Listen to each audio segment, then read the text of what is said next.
This is Top of Mind, the Dr. Patrick Slowinski Show.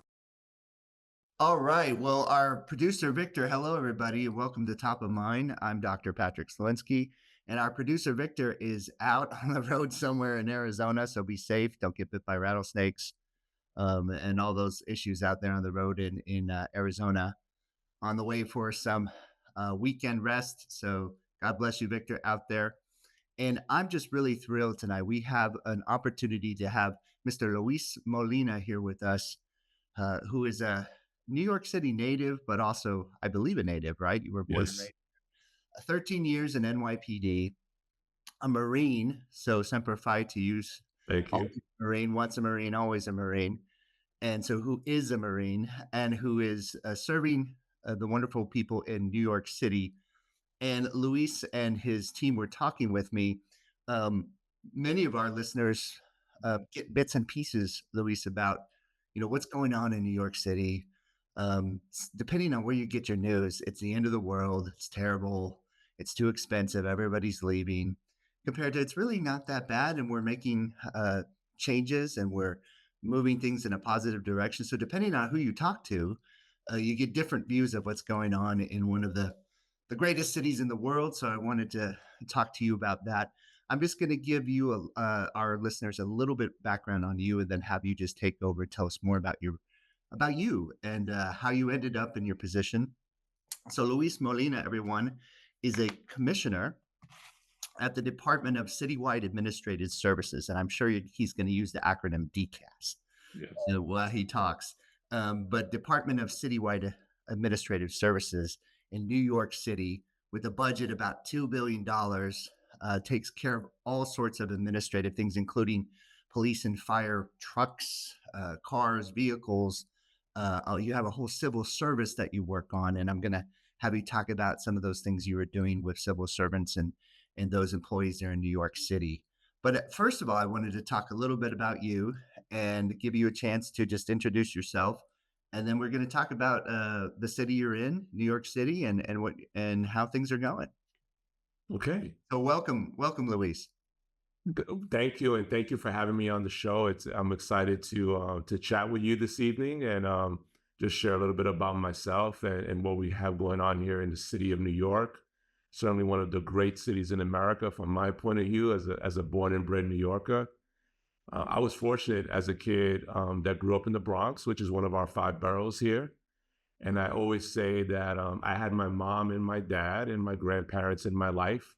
A lot of kids I grew up with didn't have that. So while we did have what I would say is modest and humble economic beginnings, there was a lot of love and support in the house. And that really goes a long way. It still goes a long way today.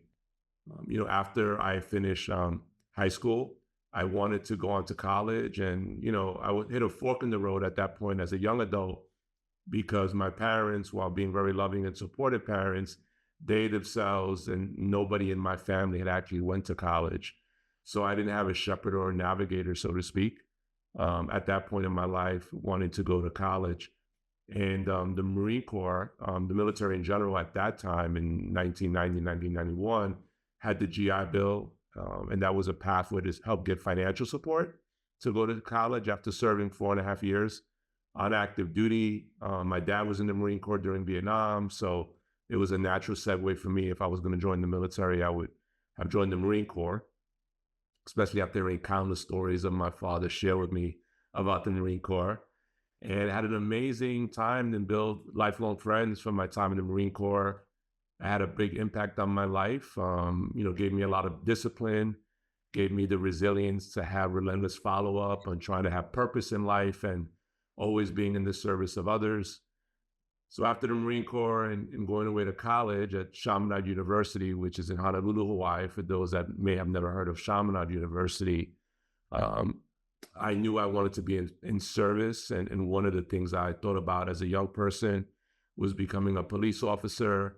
I applied to a number of police officer jobs in a number of amazing cities, but was fortunate to get called and appointed to be a New York City police officer back in March of 2000, which seems like just yesterday sometimes when I think about my life journey and my career, and realized probably about 10 years into it that I wanted to really have a voice, right? At that time, mostly in policing and law enforcement field, but just really a voice where my opinions, to take a page out of the Gen Xers and millennials, have my generations have a voice in what was going on in my city at that time. And there was a lot going on in New York at that time. And, we had 9/11 here in 2001. That obviously had a huge impact, not only in New York City, but all the other jurisdictions that were affected. The whole nation was hurting at that point and really wanted to lead. So in about 2009, I went back to school, to graduate school, was very fortunate with the support of the NYPD Police Foundation and the support of other grant programs. I was able to study at Marist College, which is now Marist University, in Poughkeepsie to get an MPA. I also got a scholarship through the Police Foundation to go to Columbia University, which also gave me the opportunity to study abroad at Cambridge. And that really changed the trajectory of my life because it, one, gave me the academic credentialing that one needs in order to be able to compete and being given consideration to these positions. And my career sort of kind of took off from there. My first real big job actually was working for New York University at NYU. From there, I had the opportunity, after proving my ability to be a manager, to be appointed as a deputy chief in the Kings County, New York, which is the Brooklyn District Attorney's Office in Brooklyn, one of our other 5 boroughs. And I worked for Ken Thompson when he was the district attorney there in Brooklyn. Got to come back to the City of New York service to serve as the chief internal monitor at the Department of Corrections. So one opportunity led to another. I worked in Westchester County. I did amazing work in Westchester County with the team I had there. Our commissioner there was Commissioner Joseph Spano, who led the Department of Corrections. George Latimer was the then county executive. Ken Jenkins, who was the deputy county executive and is now the county executive in Westchester County, gave me an opportunity to join their cabinet. And in 3 years there, really helped the Westchester County Department of Corrections get released from federal oversight. And that led me to going to the city of Las Vegas, where I had the opportunity to be recruited to go there to be their chief. I worked for an So amazing. before you go into a little bit Las Vegas, because we have a mutual friend there, and if he happens to be watching the program, shout out to our friend Marcus Diaz, Yes. whom we both love, out in Las Vegas. But when people hear somebody say that they were born and raised New Yorker, have Puerto Rican family members and parents who just love New York City, and then all of a sudden you pick up and you go to the Meadows, right, in Spanish, Las Vegas, and you head over there. Was that just a serious culture shock, or what made you go from the not just the climate, but the number of people, Sure. uh, and to head over to Las Vegas? Well, Las Vegas, one is, I tell a lot of young people today when they ask me for advice, I say, you should never limit your opportunities by geography. And sometimes we want to do things in life, and it would be great if we could do all of those things in our home, in the comfort of our hometown. But sometimes opportunities present themselves in places where you would never have otherwise expected.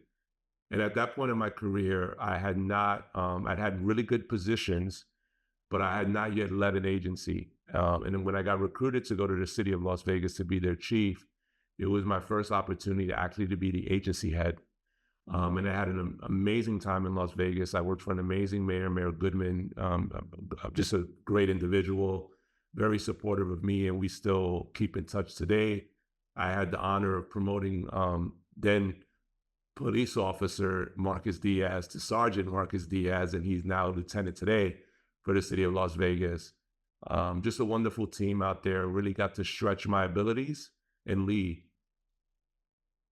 Yeah, well, I love Las Vegas. I bet there was there was a big dichotomy for you when you compare the difference between Las Vegas, just the climate and the people. And I'm glad you had that experience. And I couldn't agree with you more. I have many students. I still teach Mhm. as an adjunct professor of psychology at a couple universities, at Liberty University and another university. And sometimes they'll say, "Hey, what do you think about doing this or doing that?" And I love your expression, geography shouldn't limit you.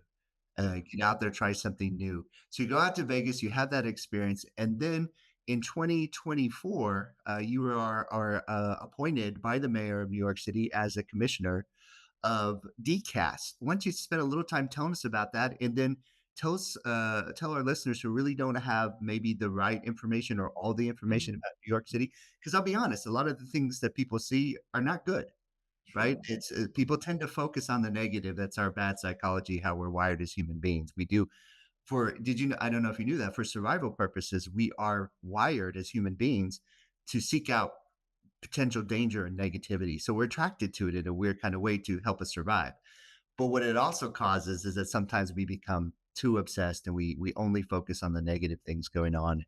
And so tell us what's going on in New York City. Sure. So let me just tell you a little bit about what's going on in DCAS so that the listeners can get an understanding of just the vast array of support that DCAS gives to the over 77 mayoral agencies and boards that we support to be able to do their mission. So DCAS is an agency that if the city of New York had a city manager, I think that the DCAS commissioner would sort of fit that bill. We oversee the civil service for the city of New York. We have a little over 300,000 employees that work for the city of New York amongst all of our agencies. Louis, you were talking to us about DCAS and how big that is. You had 300,000 civil servants, and that's a lot of people to make sure they have what they need to, what you said, complete the mission and do their jobs. Someone listening, though, will say, why do you need 300,000 people, civil servants, city workers to do those jobs? That's a lot of Okay. people. Yeah, so I mean, we have about 8.5 million residents in the city of New York. So we're the largest city in America. And probably on a daily basis, especially during the work week, we probably have about 12 million individuals that are just in our city. They may be commuting in from work, from other jurisdictions, or here on vacation and enjoying many of the amenities of our city throughout the city. So it takes about 300,000 employees to manage everything from trash pickup, our police department, our school safety agents, working to support our jail system in the city.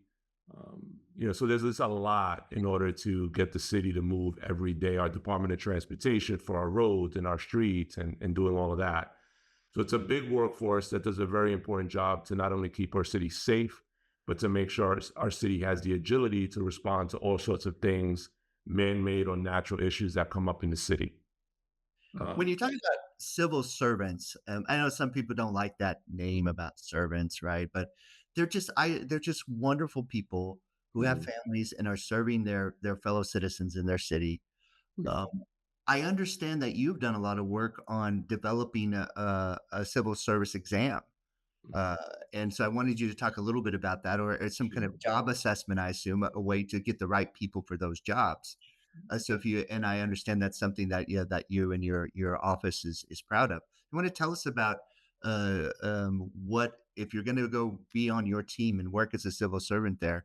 What do you have to do? What do you have to Yeah, pass? so about 83% of our workforce is hired through what's called the civil service examination process. That could be multiple choice. It may be given in some other form.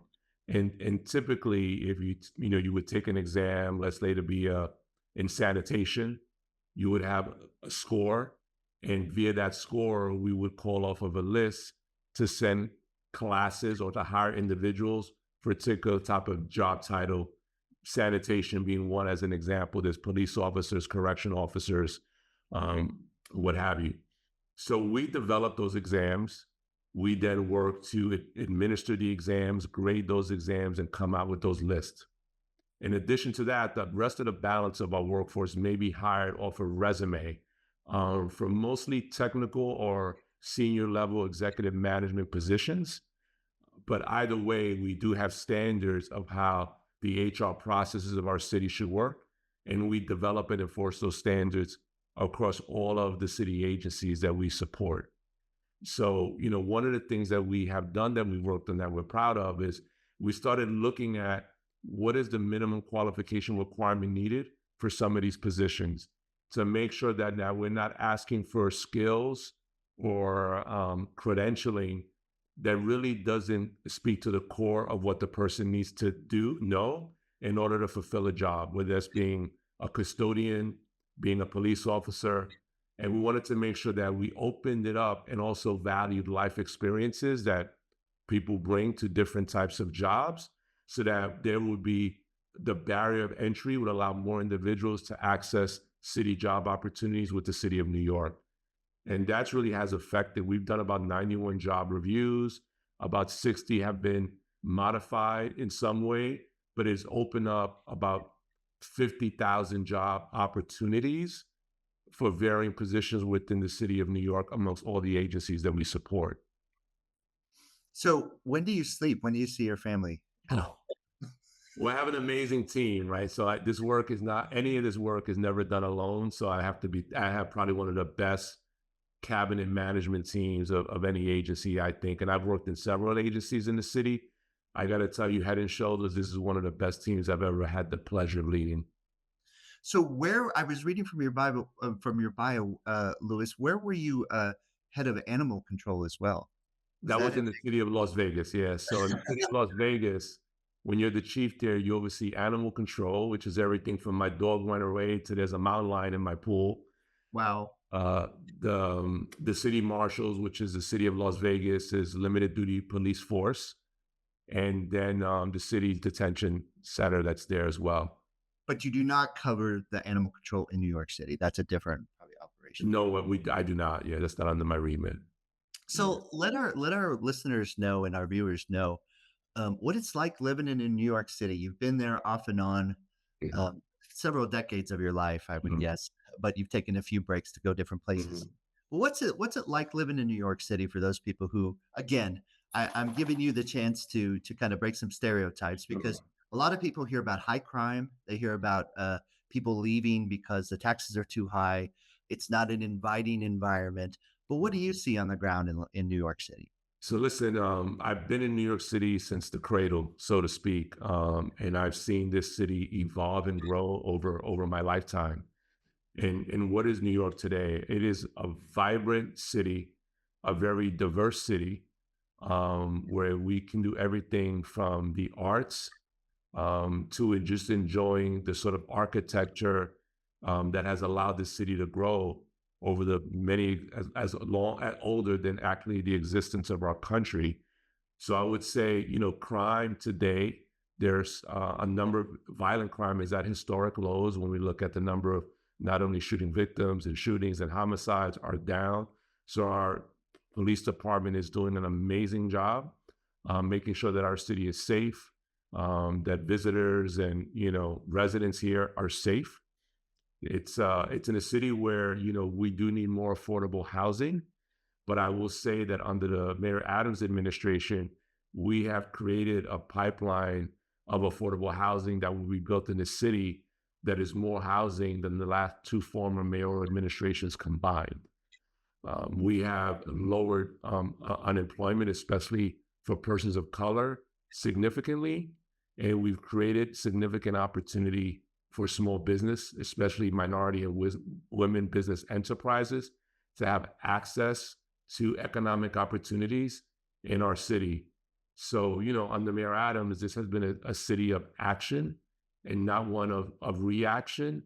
And we did all of that not only coming out of COVID, where we had to restart the economy of our city, but we also did it under the challenges of a migrant crisis that nobody could have expected was ever going to happen, especially to a city this far away from the southern border. And we did that without raising taxes, right? So, there's a lot to be proud of under this administration. There's a lot to be proud of for New Yorkers that live in the city of New York. And I think the more future opportunities, evolution, and things that will come to the city, it's an amazing town. And I would not be a good host if I didn't ask a follow-up question on this.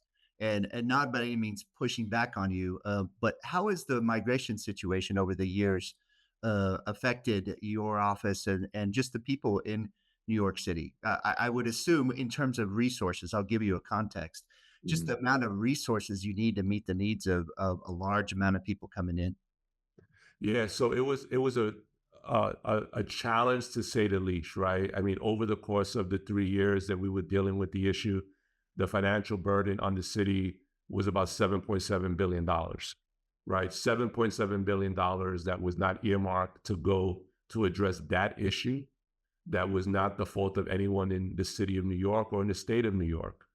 A surge of 50,000 migrant children that had to enter into our public school system and had to be accounted for, right? So it was a significant challenge, but one thing that this city has is it has a level of strength that it can overcome almost anything, right? So thankfully to the leadership of our mayor, the deputy mayors that led that effort, all of the city's workforce, to have the agility to adapt and respond to a crisis that no one could have ever expected we would have to manage. Despite all that, we still created a pipeline of affordable housing. Despite all that, we still increased, public school performance of our students. We had lower crime being controlled and lowering of crime. And we serviced it, and over 80% of those that came to this city to begin their start in America have moved on in their transition to the next part of their journey, on whatever that journey may be. But it wasn't without significant financial cost to the city. But the mayor wanted to make sure that despite that, we had to find efficiencies within the respective agencies of these cities to cover that budget shortfall, because he was not going to raise taxes on New Yorkers for it. I don't think everybody understands. I mean, I've been around as a diplomat. I don't know if you know about me, but I was a diplomat for over 20 years. And I've been to all sorts of countries and lived there. I don't think people understand when you have, 5, 6, 7, 8, 10 million people in a city. It's like a small country. I Oh, mean, absolutely. there are countries with less than 500,000 people, Yes. right? And you've got multiple small countries in a city that you're responsible for. So kudos to you and your team for making that happen. One of the things you mentioned about the issues of migration is education, and I was also thinking when you said that about young people, and I know that you and your team have done some innovative ways to reach the youth and provide services. So if you could just tell us a little bit about what you're doing in terms of looking at our future leaders there in New York City, and what kind of resources and programs you guys have for them.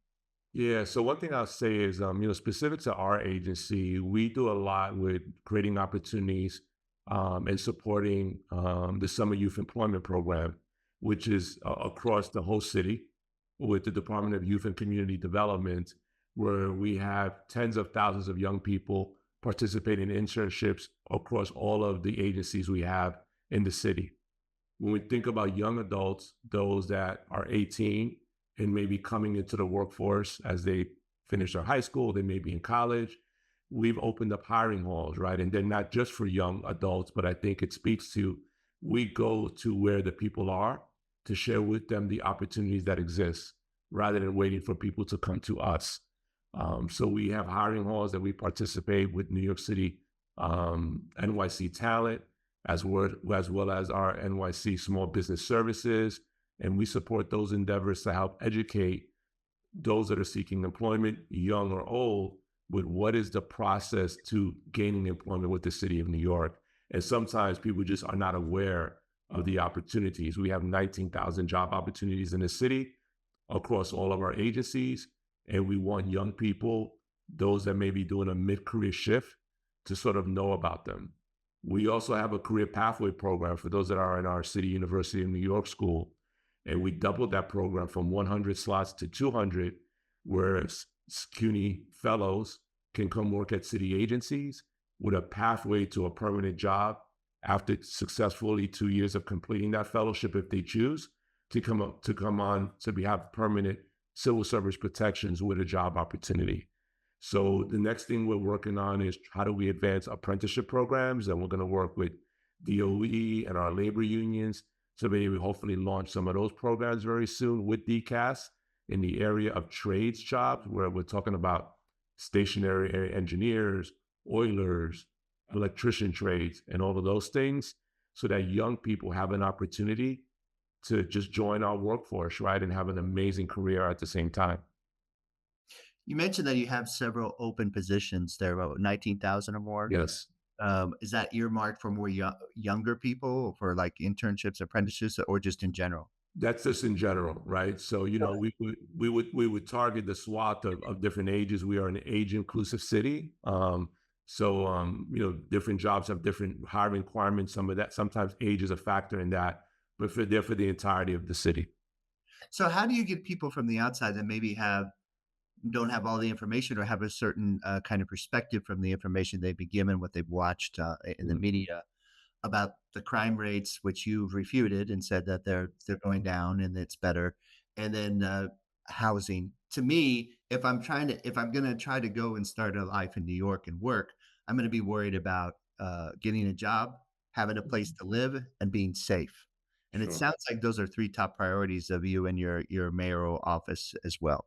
Absolutely. The Mayor Adams always says, the foundation of prosperity is public safety, right? So if you don't feel safe, if you don't perceive your environment to be safe, it's very, very difficult, right, to get all the other things right. It's no different when I used to work at the Department of Homeless Services and helping vulnerable families and individuals that were experiencing housing insecurity.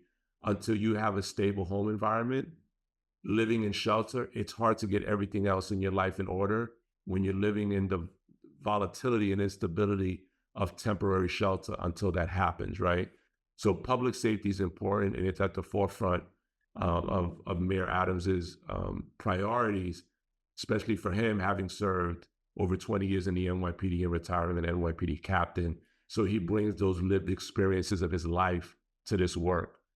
And presence of mind is even affordability, right? And affordability in housing was a real important issue for the mayor. He has always shared about his own experiences of having housing insecurity himself, when being raised by a single mother and his siblings. And I think he shared once that he thought that leases only were for a month at a time, right? Because they had so much instability of how they were living. And nobody wants to see anybody go through that, especially young children. So it was important for the mayor to make sure that we would increase our housing stock to include a significant majority of affordable housing for those that want to enjoy everything that this city has to offer. It is a very family-centric city. Excellent. I mean, I think one issue I left off the table was taxation. And of course, you've got state taxes, you have federal Mm, taxes, you have property, perhaps taxes, mm. other taxes that people in New York have to pay. What is your take on what's been being done to get that message out? What any kind of programs you have to address that issue? Sure. So the mayor was very instrumental in really recognizing that issue for low-income New Yorkers, especially those that are, working but still in the poverty level of wages and income, and that they should not be taxed. And I think, the mayor doesn't have full control of taxation in the city. That is a state issue. But he used the platform of his mayorality to talk about those things and the importance of how we should not be taxing the most vulnerable of our city, and where we should be supporting them. In addition to that, while we had all these challenges of reopening the city, dealing with the migrant crisis, throughout all of that, the mayor never put that on the taxpayers, right? He also did not advocate for increasing of taxes or increasing of fees and things like that. In fact, just the opposite. When you look at childcare, the mayor and our team here led on childcare to make sure that we were lowering childcare, especially for those of single parents that want to have a productive and fulfilling career, but also want to raise a family. And you have to be able to help people have a good work-life balance to be able to do that. So anytime that we could have created opportunities, even for small businesses, to have access to the opportunities, at DCAS, we also oversee the procurement spend of the city of about just over $1 billion a year. So the mayor wanted to make sure that there were opportunities for small businesses to compete and actually have an opportunity to contract and provide services with the city. And if you see small businesses, we know that small businesses are the backbone of the economic engine of our nation. You change the trajectory. It has a rippling effect of changing the trajectories of not only that small business, but the employees of that small business, the residents and neighbors of where that small business is located. It has really huge impact. And that's what helped us led to the largest increases of job opportunities, record levels that this city has not seen until Mayor Adams was mayor.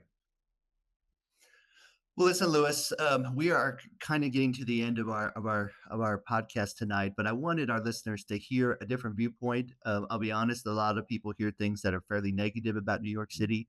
I wanted you to come on because I knew from talking with you and your team a little bit about the eating the proverbial elephant, if you will, and taking care of these issues one by one for the many people who live in New York City. And we wish you the best out there. Before we close, I want to tell us if we've got some listeners going to New York City for the first time, what do they have to see and where do they have to eat? Oh, so I mean, the restaurants in this city are plenty. I don't want to endorse any particular restaurants, but I'm sure you can I find thought about that anything one. that will fill your appetite. But we have an amazing parks in this city, and our parks commissioner does an amazing job of making sure that our parks and the conservancy that oversee our parks, like Central Park, and other parks in the other boroughs, Van Cortlandt Park in my native Bronx. They're great places to visit, especially if you're here with young kids and your family. We have the most amazing museums that are certainly worth the visit. The Museum of Modern Art happens to be my favorite.